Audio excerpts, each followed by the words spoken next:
US President Donald Trump says he has started working towards bringing peace to the conflict in Sudan. Following a meeting he had with the Crown Prince of Saudi Arabia, Mohammed bin Salman, US President Donald Trump said MBS, the Crown Prince, asked him to use his influence to try to bring peace to Sudan. And so he started acting immediately to get that done. And what does that mean for Sudan? I'll break it all down here today. My name is Rebi Tony. I'm a Ghanaian writer who lives in the US. On this channel, I talk about geopolitics from the perspective of an African who lives in the US. So let's get right into it. So Sudan has been involved in a series of civil wars for ages. First, Sudan used to be a bigger country and is split into two, South Sudan and Sudan proper, over religious differences. And Sudan proper and both South Sudan have their issues. But this one we are talking about is in Sudan right now. And so for a very long time, Sudan was ruled by a ruler called Omar al-Bashir. Omar al-Bashir, I believe he's been in power since I was born. Because I remember when I was a kid, I used to hear his name. Omar al-Bashir was overthrown in 2019 by a joint effort by the Sudanese armed forces led by General R. Burhan and the RSF led by General Dakalu. And so these two men came together to overthrow Omar. And when they took over power in late 2019, they told the people of Sudan that they were going to hand over power to civilians. They were going to transition to civilian rule in a bit, all right? So they were working towards democracy. But we all know one thing, power suite. So these two men did not work towards the democracy. They started stalling, giving different excuses for why they'll remain in office. But people in Sudan started protesting and asking for the democracy they were promised. And while these protests were ongoing, these two men decided that, you know what? Let's come together. Let's bring the Sudan Armed Forces and the Rapid Support Force, RSF, together into one unit. Now, the question becomes, who is going to lead? You understand? These are two different men who lead two different army groups. If they come together, who is going to lead? And while they were debating what should happen, who should lead, all the mechanisms around coming together and handing over power to civilians, they had a fallout. In the middle of that fallout, in April 2023, they started attacking each other. And that led to the current phase of the civil war we have in Sudan. So from April 2023, Sudan has been at war. And the war in Sudan is one of the three deadliest wars in the 2020s. Sudan, Gaza, and Ukraine have been the three deadliest wars in the 2020s. But everybody talks about Gaza, everybody talks about Ukraine. And I believe that there is a reason for that. With Gaza, it's easy to paint the Prime Minister of Israel, Netanyahu, as the villain. So it's easy for people to, form opinions on it. Ukraine is the same. It's easy to paint Vladimir Putin as the villain. And so that makes it easy for people to follow and care. Sudan is a bit more complicated. I'm saying this because US President Donald Trump said that one of the reasons he decided to stay away from the conflict in Sudan is because it's so complicated, he doesn't know what to do about it. And so before MBS asked him, Donald Trump, to do something about it, he decided to stay away from it, which is understandable because this is a civil war happening within the country. Usually, countries around the world generally, that's not always the case, but generally stay away from things happening within that country because of sovereignty. But here's the thing. US presidents have attacked Sudan in the past. Bill Clinton, in the middle of the Monica Lewinsky scandal, attacked Sudan. I did a whole video on it. I'll post it at the end of this video. George Bush did. Barack Obama did. If you ask me, Donald Trump may be the US president in my lifetime who have done the best in relation to Sudan. I'll explain why. In 2020, as part of Abraham Accord, US President Donald Trump pressured Sudan to join Abraham Accord as its effort of bringing peace to the Middle East. And as part of that, he removed Sudan from, being listed as one of the state sponsors of terrorism in the world. And he gave Sudan some aids. They did a lot of humanitarian aids for Sudan under President Trump. President Trump did a lot in relation to Sudan in his first term. And so I believe that when it comes to Sudan, President Trump's heart may be in the right place. I have some reasons, some ideas why that may be the case.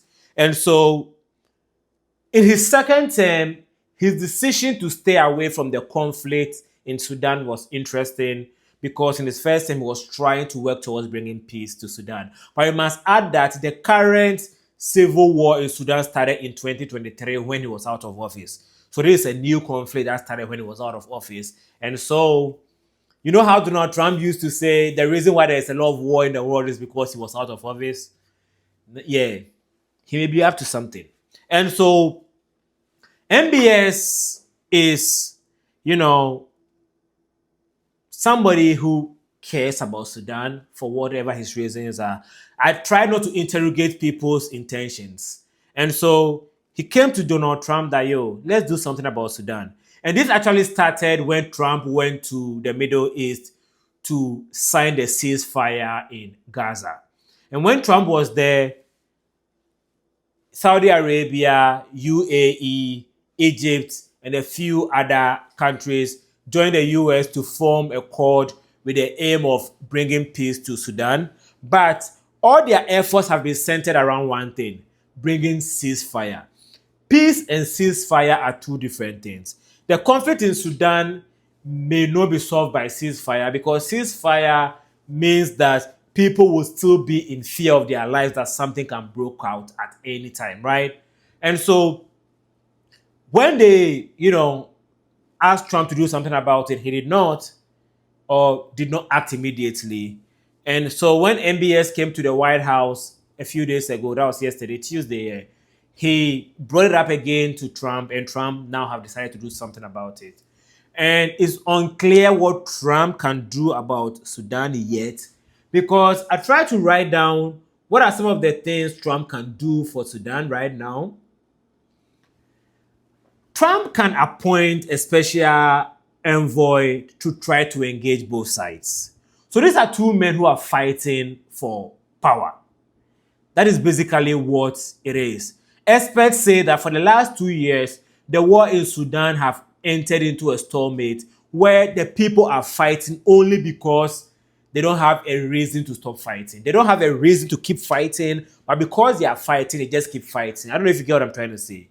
And so having somebody to bring them together to try to have an understanding may be a good course Trump will take. And the more important thing, for some reason, guns find themselves into Sudan. People claim not to know where the guns in Sudan are coming from, but UAE have a big gold market in Dubai.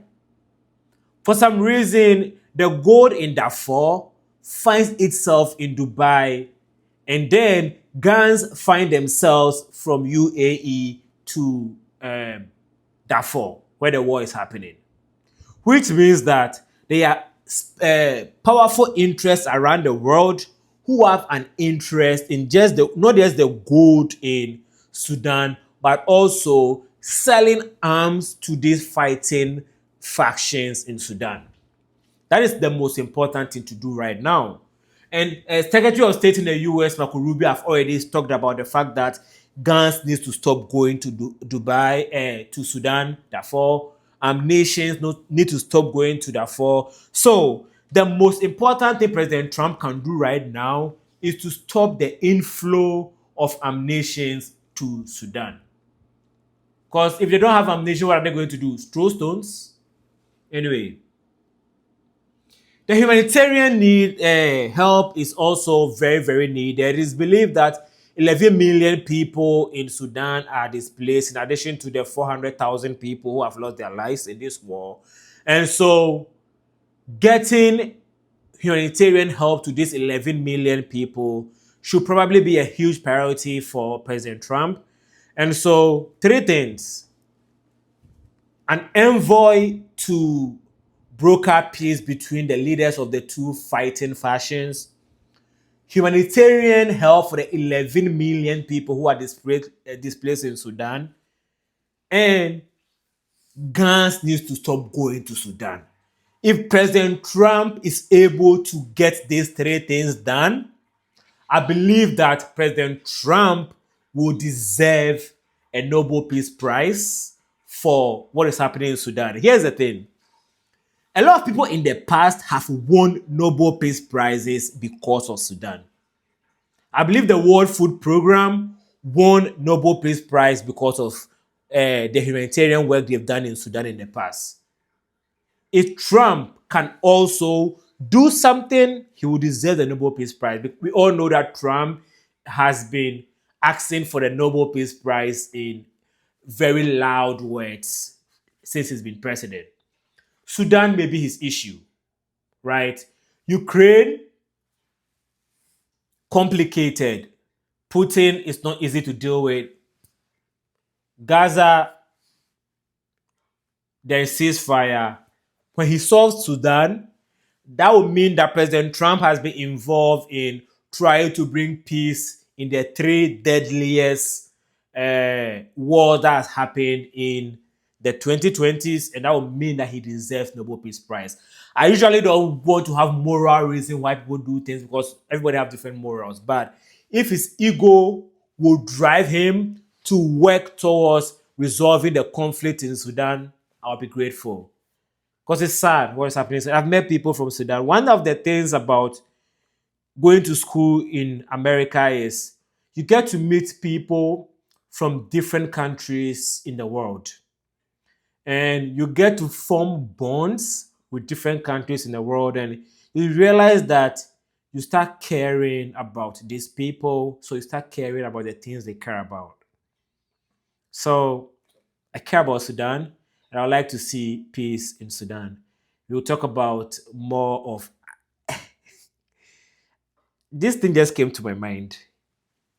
When I started my YouTube channel in February 2025, I just wanted to have fun, talk about Afrobeats, and talk about geopolitics from the perspective of an African. What I meant about that was just talk about the small skirmishes that happen between Ghana, Nigeria, Burkina Faso, France, not things that are not too heavy.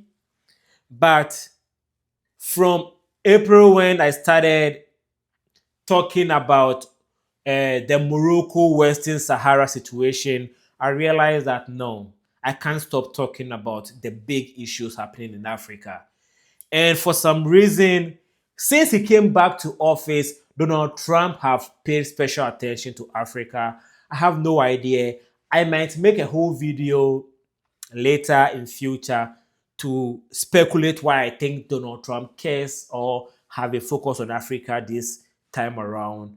But so I've been talking about Trump a lot, which is not something I set out to do. I actually don't like talking about Trump so much because I talk about Trump every day because I live in the US. But on this channel, it looks like I'm always talking about Trump too, because he's always finds himself in issues that affect my sphere of influence.